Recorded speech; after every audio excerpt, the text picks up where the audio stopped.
anybody believes that Jesus takes away all our sicknesses, then he should certainly believe Jesus takes away death also. और यदि कोई विश्वास करता है कि यीशु ने हमारी तमाम बीमारियों को उठा लिया, तो उसे यह भी विश्वास करना है कि उसने मृत्यु को भी उठा लिया। Believers should not die. इसका मतलब यह कि विश्वासी नहीं मरेंगे। There are some foolish believers who have gone around saying that. और बहुत सारे मूर्ख विश्वासी ऐसा प्रचार करते घूम रहे हैं कि वे नहीं मरेंगे, Afterwards they die. लेकिन बाद में वे मर जाते हैं, हम देखते हैं। So then we bring great dishonor on the Lord's name by saying something which is not true. और ऐसा करके हम परमेश्वर के नाम की घोर निंदा और अपमान करते We हैं। must follow Jesus in whose mouth there was no lie. हमें यीशु मसीह का उदाहरण मानना है जिसके मुंह में कभी कोई झूठ नहीं आया We था। must not tell a lie that we are healthy when we are sick. हमें झूठ नहीं कहना है जब हम बीमार हैं कि मैं चंगा हो गया हूं, ऐसा हमें झूठ नहीं बोलना है। It's a lie. वह एक झूठ है। Some people say that. बहुत सारे लोग ऐसा कहते हैं। I prayed for you now. मैंने तेरे लिए प्रार्थना कर Don't दिया say है। you're sick. अब ऐसा मत कहना कि मैं बीमार हो गया Even हूँ। if you feel sick, say I'm healthy. यदि तुझे बीमारी महसूस भी हो तब भी तो कोई कहे कि मैं That's a ठीक हूँ, lie. यह एक झूठ है। You remember the blind man you read in Mark chapter 8. और मरकुस 8 में आप जिस अंधे व्यक्ति के The विषय blind में man who पढ़ते came to हैं, Jesus. और एक अंधा व्यक्ति यीशु मसीह के पास आया And Jesus prayed for him. और यीशु मसीह ने उसके लिए प्रार्थना किया। We read that in Mark chapter 8 and verse 23. और मरकुस 8 के 23 वचन में हम इस अंधे व्यक्ति के विषय में पढ़ते Blind हैं। man and spit on his eyes and laid hands on him. और वह उसे कंधे से हाथ पकड़ के उसे गांव के बाहर ले गया और उसकी आंखों में थूक कर उस पर हाथ रखे और उससे पूछा, क्या तू कुछ देखता है?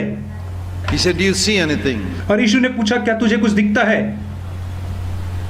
This is the only time that a man was not instantly healed when Jesus prayed. और यह पहली बार हुआ जब यीशु मसीह ने किसी के लिए प्रार्थना किया तो एक व्यक्ति तुरंत चंगा नहीं हो पाया। Imagine that Jesus prays for somebody, the guy is not healed. क्या आप सोच सकते हैं कि यीशु मसीह किसी के लिए प्रार्थना करे और वह व्यक्ति तुरंत चंगा ना हो? He even put his saliva on his eye. यहाँ तक कि यीशु मसीह ने अपनी थूक को भी उसकी आंख के ऊपर लगा दिया, Still not healed. तब भी वो व्यक्ति ठीक नहीं हुआ। Every other case in the Gospels was instantaneous. और बाकी सारी घटनाओं जो सुसमाचार में उसमें व्यक्ति तुरंत चंगा हो गया। Jesus never had to pray twice. और यीशु मसीह को कभी दोबारा प्रार्थना नहीं करना पड़ा। He didn't have to say, "Lazarus, come forth." और उसने ऐसा नहीं करना पड़ा, लाजर बाहर आ। Hey, why you're not coming? Come on, come out. हे लाजर तू बाहर क्यों नहीं आ रहा? अरे बाहर निकल, बाहर निकल, ऐसा नहीं कहना पड़ा उससे। No, नहीं, उसे इस प्रकार से नहीं बार बार बुलाना पड़ा। casting out a demon. और जब दुष्टात्मा निकल आई Get out. तो उसने एक बार कहा, निकल जा। Hey, why aren't you getting out? और के तू क्यों नहीं निकल रहा है? Go. अरे निकल निकल, कैसे नहीं निकल रहा है? He's not like these Pentecostal preachers. Come on, shout, spit, get और out. यीशु मसीह ये पेंटिकोस्टल प्रचारकों के समान नहीं थे जो कहते अरे चिल्लाओ चिल्लाओ, अरे तू निकल निकल निकल निकल निकल। I have seen number of demons cast out. और मैंने बहुत सारे दुष्टात्माओं को निकलते हुए देखा है। I never say more than once. मैं एक बार से ज्यादा कभी नहीं बोलता हूं उनसे। They got to listen, not because of me, but because of the name of Jesus. और उन दुष्टात्माओं को सुनना पड़ता है मेरे कारण नहीं, परंतु यीशु मसीह के नाम में जो सामर्थ्य है उसके कारण। They don't listen to me after the first time I tell them. यदि वो एक बार के ज्यादा मुझ बोलने पे नहीं सुनते हैं तो मैं उनसे कहता हूँ, I say, I have to go and fast and pray a little more. And तब मैं कहता हूँ कि मुझे जा करके अब थोड़ा और ज्यादा उपवास और प्रार्थना करना पड़ेगा। something's wrong with my connection with Jesus. और मेरा जो संबंध है यीशु मसीह के संग उसमें कुछ गड़बड़ी आ गई है, Demon doesn't listen to me. इसलिए दुष्टात्मा मेरी नहीं सुन रही है। You don't have to shout or scream or anything. और आपको चिल्लाना और बकबक करने की आवश्यकता नहीं है। When we pray to God, Jesus said, keep on praying again and again and again and again, like the widow who went to the judge. जब हम परमेश्वर से प्रार्थना करते हैं तो यीशु मसीह ने स्वयं कहा कि आप निरंतर निरंतर निरंतर प्रार्थना करते रहो, ठीक उस विधवा के समान जो न्यायी के पास गई Jesus थी। prayed for 1 hour saying the same thing to God in Gethsemane. और यीशु मसीह गतसमनी में 1 घंटे तक उसी बात को परमेश्वर से प्रार्थना किया। The devil once. लेकिन जब हम शैतान से बात करते तो केवल एक बार, Second time. कोई दूसरी बार नहीं। There's no second. और कोई दूसरी बार नहीं होती जब हम शैतान से बात करते हैं तो। Scripture, we understand these things. और जब हम बाइबल को पढ़ते हैं तो इन्हें समझते हैं। So he says, I can't see properly. I see verse 24, the men like trees walking. और 24 वचन में कहता है मैं मनुष्यों को चलते हुए पेड़ों के समान देखता I हूँ। can't see a difference between trees and men. और मुझे मनुष्यों और पेड़ों के बीच में कोई अंतर दिखाई नहीं दे रहा है प्रभु जी। I see this man walking. I know it's a man because trees can't walk. और मैं इस मनुष्य को चलते हुए देख रहा हूँ, मैं जानता हूँ मनुष्य पेड़ नहीं है, But he looks like a tree. लेकिन वह मुझे पेड़ जैसा दिख रहा है। and you know he's not healed. और हम जान गए कि वह चंगाई नहीं पाया है। What did Jesus say? तो यीशु मसीह ने क्या No, कहा? don't say that. Say I'm healed. और यीशु मसीह ने कहा क्या तू ऐसा मत कहे कि मैं चंगा हो गया हूँ। Jesus was a Pentecostal pastor. He'd have said that. यदि यीशु मसीह पेंतिकोस्टल प्रचारक होता तो ऐसे ही कहता। Say you can't see. ऐसा मत कहे कि तू चंगा नहीं हुआ है। I've already prayed for you. मैंने पहले ही प्रार्थना Now कर don't दिया just है। keep on confessing. I can see. I can see. पर अब दिन भर बोलते रहे कि मैं देख सकता हूँ, देख सकता हूँ, देख सकता हूँ, देख At the सकता end of हूँ। his life, he would have seen men like trees, and he'd have said, "I can see. I can see." और अपने जीवन के अंत तक वो केवल यही कहता कि मैं देख सकता हूँ, देख सकता हूँ, और उसे मनुष्य केवल चलते हुए पेड़ों के समान ही दिखाई देते, ऐसा ही रहता। There had been a lot of confusion. और बहुत सारी असमंजस हो जाती वहां पे। He would have tried to climb a tree and found it is a man. और यदि वह पेड़ चढ़ने की कोशिश करता और उसे पता चलता कि यह मनुष्य है तो बहुत ज्यादा असमंजस हो जाता। So thank God that Jesus didn't tell him to. इसलिए परमेश्वर का धन्यवाद हो कि यीशु मसीह ने उसे झूठ का अंगीकार करने नहीं कहा। He never tells us to confess a lie. यीशु मसीह कभी हमें झूठ का अंगीकार करने को नहीं कहते हैं। We can get into a lot of problems by confessing a lie. यदि आप झूठ का अंगीकार करेंगे तो बहुत सारी समस्या में पड़ जाएंगे। Jesus said, यीशु मसीह ने कहा "You can't see. I understand. Let's pray again." तुझे नहीं दिखता है, मैं फिर से प्रार्थना करूंगा, फिर से प्रार्थना करें। And again, verse 25, he laid his hands on और it. 25 वचन के अनुसार यीशु मसीह ने फिर से उस पे हाथ रखा। Only time that Jesus did it twice. और ये पहली बार है और आखिरी बार है जब यीशु मसीह को दूसरी बार प्रार्थना करना He पड़ा। said everything's okay. और तब वह व्यक्ति देखा और बोला कि अब मुझे साफ साफ दिखाई देता है। Have you ever thought about that? Why did Jesus, who's such miraculous power in his hands, need to do it twice? क्या आपने कभी इस विषय में सोचा है कि यीशु मसीह जिसके हाथ में इतने आश्चर्य कर्म करने की सामर्थ्य थी उसको 2 बार क्यों प्रार्थना करना पड़ा चंगाई के लिए? There was no sin in him. यीशु मसीह के अंदर कोई पाप नहीं था Father always heard it. और पिता हमेशा यीशु मसीह की सुना करते थे। There is a reason. उसके पीछे एक कारण पाया जाता है। The reason is Jesus wanted to give us one example to teach us never to confess a lie का- when somebody has prayed. कारण यह है कि यीशु मसीह हमें एक उदाहरण देना चाहते थे कि हमें कभी भी झूठ नहीं बोलना है जब कोई व्यक्ति आकर के हमारे लिए प्रार्थना करे और हमसे कहे कि अब तू झूठ का अंगीकार कर। Jesus looked and saw in the 20th century how people would tell people to confess lies. और यीशु मसीह ने देखा कि आज से 100 साल बाद लोग किस रीति से लोगों को झूठ का अंगीकार करने के विषय में प्रेरित करेंगे। The Holy Spirit prompted him. और पवित्र आत्मा ने उसे अंदर से उभारा You have to do at least one healing in your life where you do it in 2 stages. कि तुझे अपने जीवन में एक तो चंगाई ऐसी करनी ही पड़ेगी जिसे उस चंगाई को तेरे को 2 बार में पूर्ण करना होगा।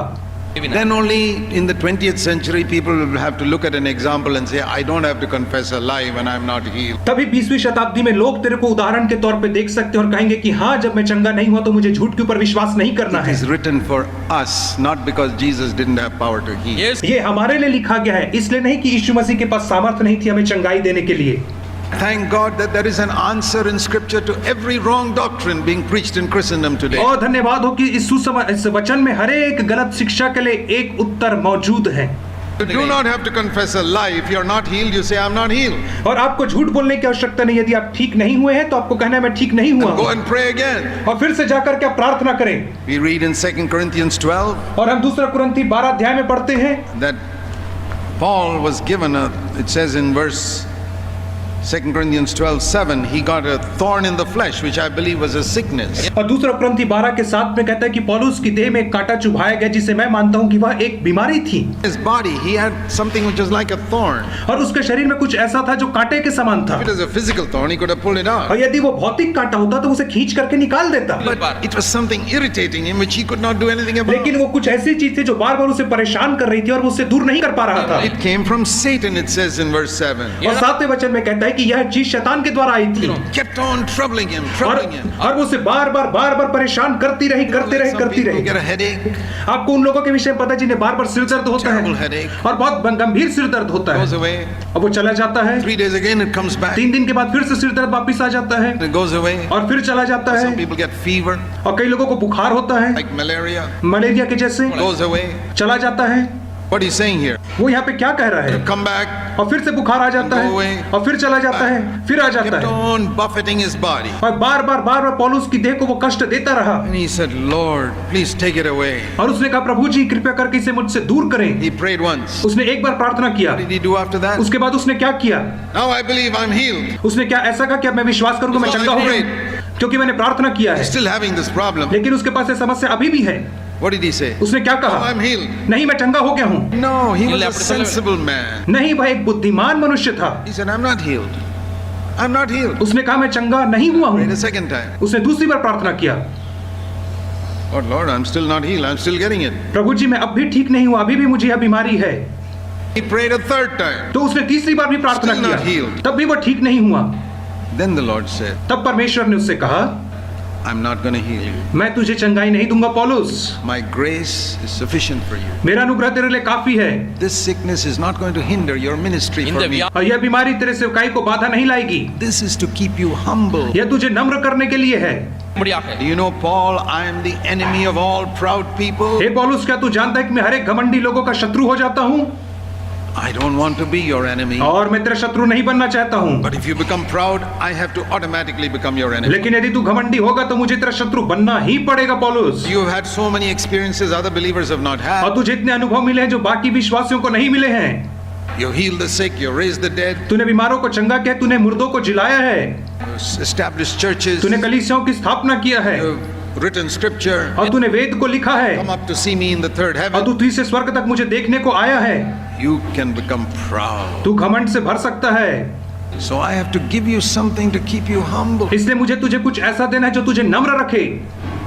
Sometimes God has to do that with some of his greatest servants. कई बार परमेश्वर को अपने बड़े बड़े सेवकों के साथ ऐसा करना पड़ता है। God has to give them something to humble them. परमेश्वर उन्हें कुछ देता है ताकि वह उन्हें नम्र करे, No matter how much they pray, they will not be free. और जितना भी प्रार्थना वे क्यों ना करे वे ठीक नहीं It होते will हैं। not hinder their ministry, वह उनकी सेवकाई को बाधित नहीं करेगा, but they will live with that suffering all their life. लेकिन वे अपने जीवन भर उस दुख और तकलीफ और कष्ट के साथ ही रहेंगे। Timothy was another mighty servant of God. और तिमोथियुस भी एक बहुत बड़ा सेवक था प्रभु का। We read about him in 1 Timothy 5 और पहला तिमोथी 5 अध्याय में हम उसके विषय में पढ़ते हैं, and verse 23. और उसके 23 वचन में, Writing to him says, और पौलुस उससे कह रहा है, don't drink just water, but take a little wine for the sake of your frequent ailments. जल ही का पीने वाला ना रहे, पर अपने पेट के और बार बार बीमार होने के कारण थोड़ा थोड़ा दाखरस भी काम में लाया कर, ऐसा पौलुस कह रहा है। Timothy had a stomach problem. तिमोथियुस को पेट की एक समस्या थी, And he had it frequently. और वो बार बार बीमार पड़ रहा था। Again a stomach problem. फिर से स्टमक की प्रॉब्लम आ रही थी, And then a little while it'd go away. और कुछ समय बाद वह चले जाती थी, Again the stomach ache. फिर से दर्द उठता था, Frequently having to go to the bathroom. और बार बार तिमोथियुस को बाथरूम जाना पड़ रहा था। Can you imagine how difficult that must have been for him? और आप समझ सकते हैं कि उसके लिए कितना कठिन रहा होगा ये। He was so close to Paul. वो पौलुस के इतना निकट था। Do you think he asked Paul to lay hands on him and pray for him? क्या उसने पौलुस से नहीं कहा होगा कि मेरे लिए प्रार्थना Or कर? he was anointed with oil, everything. हाँ, पौलुस ने उसके ऊपर सिर में हाथ रख के तेल लगा के प्रार्थना किया होगा। How many times Paul must have laid hands on him and prayed for him? और कितने बार पौलुस ने उसके सिर में हाथ रख करके प्रार्थना किया है, He was not healed. लेकिन वह चंगा नहीं हुआ है। So Paul says, इसलिए पौलुस कहता है, listen Timothy, you better take some medicine. हे तिमोथी, तू कम से कम कुछ दवाई ले ले। I know as Christians we don't take wine, हाँ, मैं जानता हूँ कि मसीह होने के नाते हम दाखरस नहीं पीते हैं, but take a little wine. लेकिन तू थोड़ा सा दाखरस पी। Alcoholic wine. वह दाखरस जिसमें नशा है उसको थोड़ा सा तू पी ले, थोड़ा सा पी तू उस दाखरस को। Cough syrup and all, they have little alcohol. और कफ सिरप में भी थोड़ा सा वो अल्कोहल कंटेंट होता है, थोड़ा सा होता है कफ सिरप में। No, don't take it as a drink, but take it as a medicine. और पीना है करके उसे मत पी, परंतु दवाई के तौर पे उस दाखरस को तू P. This is the verse that teaches us that when we are sick, we can take medicine. यह वचन हमें सिखाता है कि जब हम बीमार हैं तब हमें दवाई ले लेना है।